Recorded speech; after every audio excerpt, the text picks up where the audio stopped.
I've been to many, many war zones.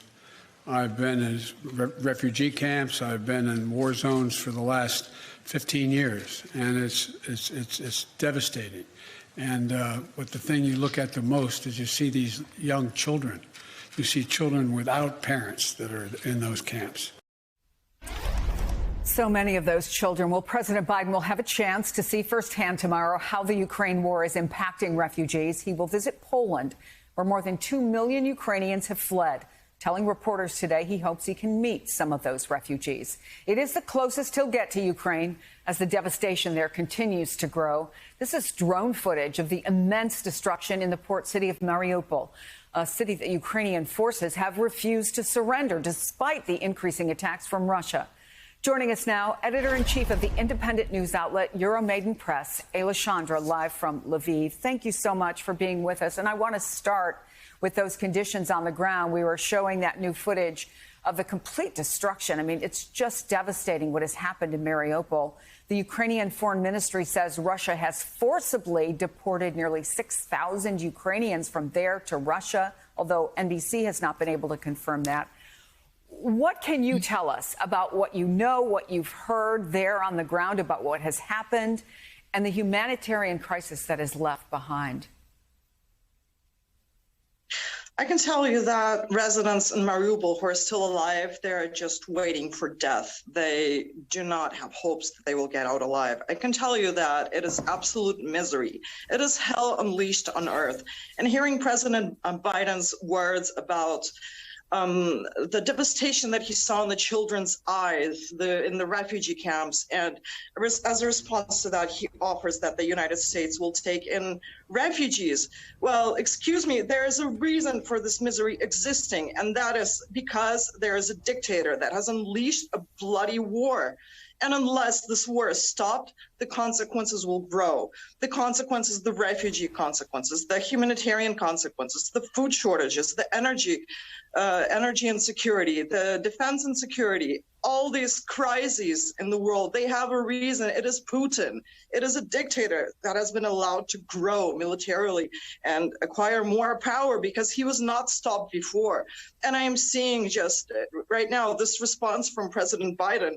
I have no words. As we say here, the hottest place in hell is reserved for those who did nothing in the face of evil. These refugees do not need to be integrated into the U.S. society. They need to stop the war from happening in their own homes so they will not become refugees. We need to stop this misery immediately, and NATO has the power to do it. The U.S. has the power to do it, but for some reason it is afraid. Is this the most powerful defense alliance in the world? Well, maybe they should take example from the Ukrainians who everyone thought would just be defeated in 3 days. All the Western pundits, they predicted our fall. Well, look at us. We are bravely fighting the second most powerful army in the world, the army that NATO is afraid about. This is what President Zelensky said at the NATO summit. We Ukrainians, we never thought that NATO could be afraid. Please, maybe it's time to take an example from Ukraine. He did not mention the no-fly zone today, whether that is because he thinks that militarily it isn't necessary, or maybe he's been told it's not happening, so he's moved on to other things. But if we take that off the table, are there things you heard from President Zelensky today that you still want NATO leaders to hear? Or is there anything you heard from President Biden that you think can be helpful or gives you any hope at all?